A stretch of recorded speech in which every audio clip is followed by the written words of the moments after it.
Well, if I come down in my basement and I see you in the dark doing a podcast, I am going to tell you to get out. I mean, You won't let me finish? well, it depends. Who are you talking to? I'd be talking to you. So don't come down in your basement right now. You're complaining about time zones? How can you be an hour ahead of me in my basement? And you'll be like, oh, my time zones. I never get that stuff right. I'm so confused. I think we just came up with David Lynch's next movie. Well, I'm sure he'll be down there too.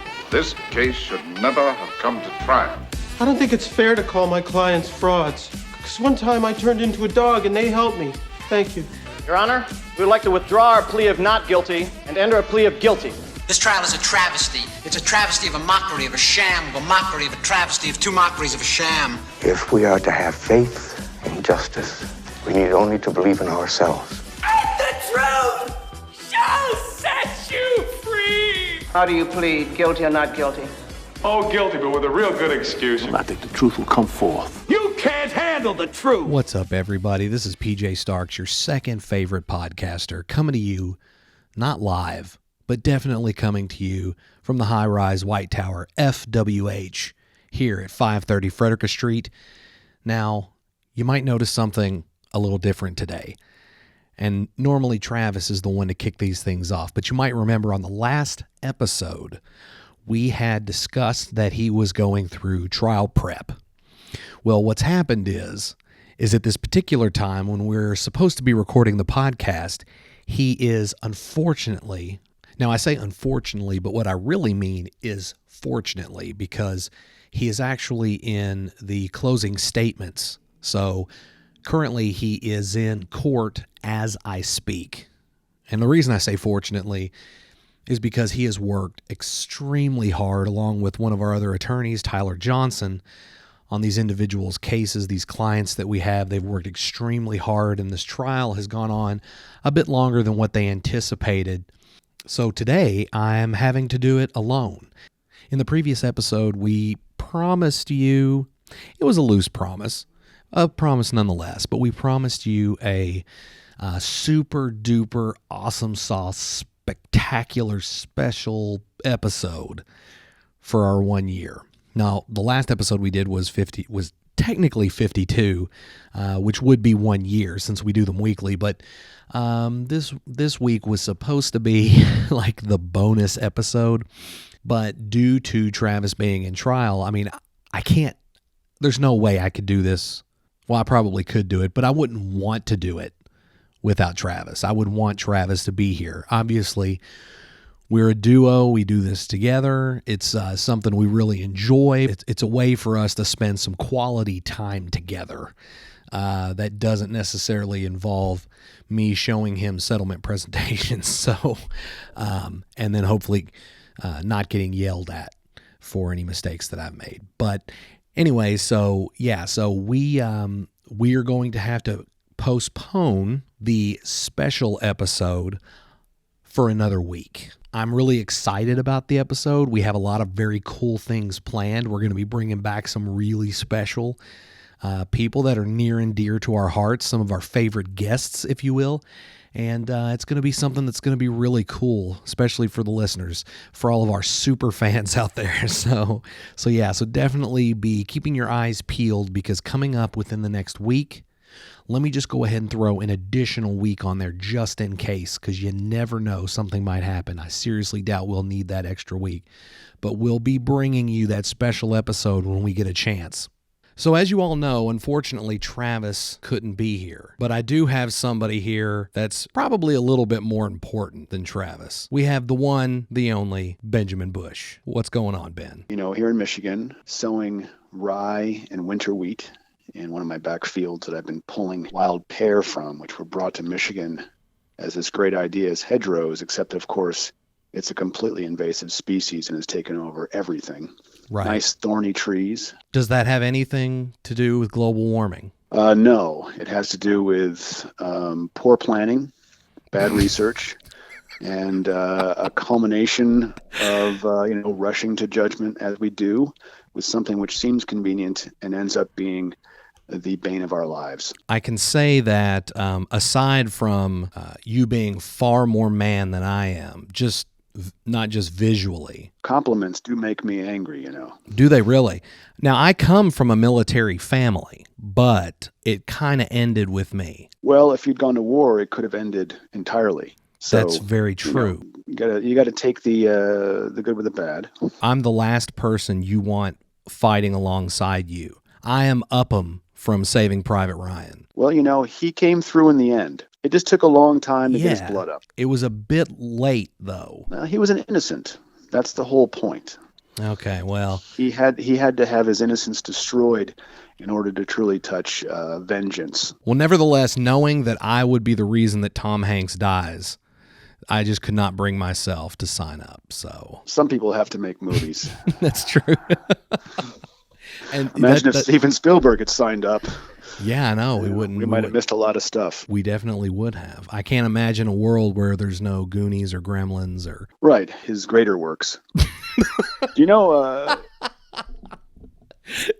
Hey, those are great films. I went to school with Sloth. With what? Sorry, go ahead. That would be great. Yeah, I went to school in a sewer with Chunk. Poor Chunk. No, the female lead in Goonies was actually a wonderful painter. And we kind of didn't even know who she was. She stopped acting right after Goonies and I think Three for the Road or something. Right. She had a few hits and then she just walked away. And she'd just be painting in the upstairs of the studio. And now I have lots of questions I wish I would have asked. You live and you learn. Well, I want to apologize for a couple things. I'm bad at time zones, so I didn't get to you in time before the Teamsters were upset. Let's talk more about what you're doing. You're in the middle of a shoot right now, in the middle of a pandemic, which right. has got to be a logistical nightmare considering that Absolutely. Everyone's got to be quarantined in advance. You got to worry about transportation in and out and how do you isolate and then how do you work together as a team. I mean, that's I haven't been on a project since this all began in February. Right. So tell me what that's like. It's not easy. We just go ahead before every shoot and we just lick bathroom stall door handles. And we figure that, if we get that COVID out of our system now, then we just won't have to. It's like the chicken pox. Sure. I hope you have a lot of hospital scenes in your movie. The whole thing. We had to change the whole project. It takes place in the hospital now. No, but to answer your question seriously, yes and no as far as a logistical nightmare. I mean, there's all the normal logistical nightmare stuff you have to deal with. But, now everyone wears masks. We are trying to do the social distancing when we can. Of course, the actors can't wear masks when they're on camera, but when they're off camera, we have them wearing the masks. And everybody's just kind of doing their part. There's hand sanitizer everywhere, and everybody has to get their own food. And when they do, they have to use. We have the rubber gloves, and you've taken as many steps as you possibly can. Exactly. To keep anybody from corrupting the set. Right. And so far, we've been successful. Knock on wood. And so far, you're all asymptomatic. Right.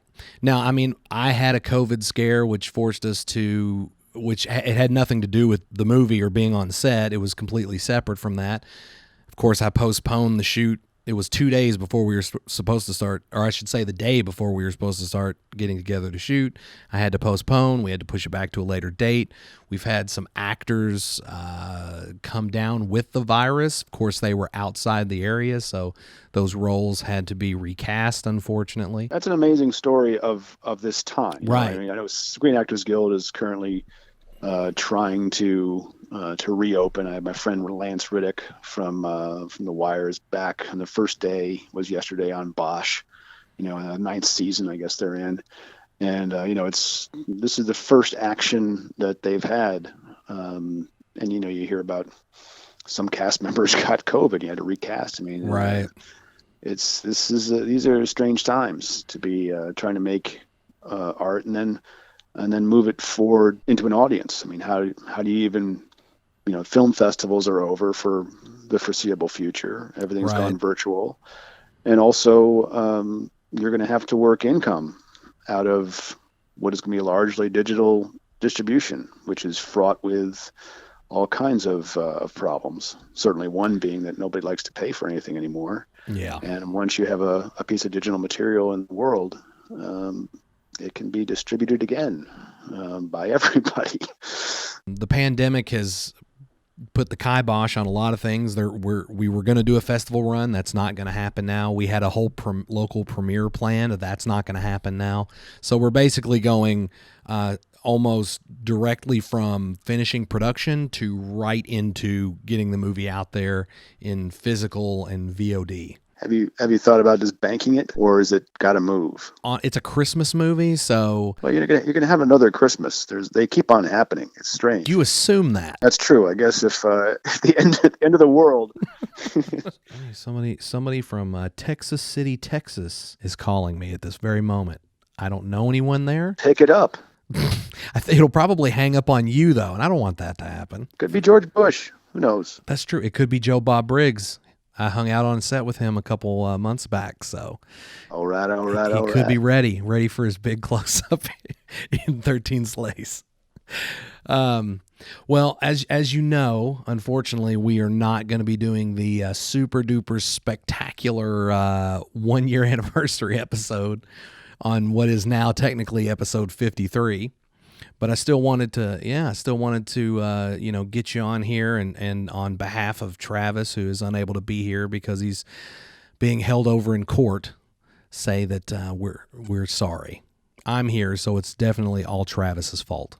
He's a lawyer, and all of his time is billable. You and we come a little cheaper. Oh, I am definitely cheap. Yeah, I can't say too many bad things about him, though. One, because he has been very supportive and kind to me and my family, and two, he employs me. So any nasty things that have to be said will probably have to come from you. That's no problem.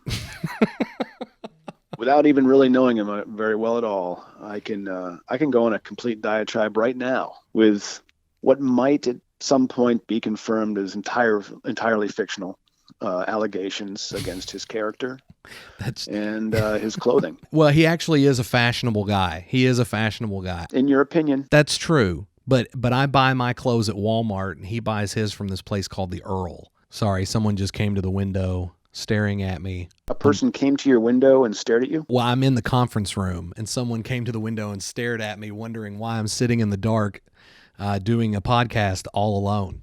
Sorry that Travis isn't here to just be horrified by what's happening. It's usually good to have a lawyer in the room just because they sense when things are going into dark territory, and they try in their own kind of diplomatic way to steer things back toward earth. And he's not here. He's in trial. But there would be a lot of objections, I'm sure. Yeah, we'd be constantly being told that that's not admissible. Furthermore, we'd like it stricken from the record. Oh, yeah. Furthermore, he doesn't even represent either of us. He's not culpable nor related to where we're going, which is prison. You see, I've been here 5 years, and you already have better vernacular than I do when it comes to legal. I was on Homicide as the internet serial killer, and so I watched a few episodes of Homicide, and I learned everything about the law. So now I'm an expert, like every American is, who's ever seen anything on television related to anything that's ever been made. Or if you watch a YouTube video. Well, YouTube is actually very informative, whereas a lot of our scripted television tends to be a little bit simple. But so probably going to go ahead and close this out. This is the least useful episode. We do what? It's the least useful conversation on the subject of anything. We're not even sure what the subject was. I appreciate you taking the time to talk about literally nothing with me for about 25 minutes. Episode. This is definitely a Seinfeld episode. No soup for you. Wait a minute, you're an hour ahead. You're doing the podcast in the dark. What's happening? Be well, take care. You Continue too. Shooting. I'm excited to see this new film of yours in whatever form it does finally arrive into the world. We're going to put it on Betamax. Supporting it, and I hope other people will support it as well by paying some minimal fee to keep art moving forward. All right. Well, he just hung up, so. Anyway, this has been another episode of Law Light. It was literally about nothing, kind of filled some time, but we got to talk to Ben, and I think that was pretty interesting. So so hope everybody out there in podcast land is doing well. I'm PJ Starks, coming at you from 530 Frederick Street in the law office of FWH, the high-rise white tower. Check us out on fwhlegal.com. So take care, and we'll talk to you next time. This case should never have come to trial. I don't think it's fair to call my clients frauds. Because one time I turned into a dog and they helped me. Thank you. Your Honor, we would like to withdraw our plea of not guilty and enter a plea of guilty. This trial is a travesty. It's a travesty of a mockery of a sham, of a mockery of a travesty of two mockeries of a sham. If we are to have faith in justice, we need only to believe in ourselves. And the truth shall set you free! How do you plead, guilty or not guilty? Oh, guilty, but with a real good excuse. I think the truth will come forth. You can't handle the truth!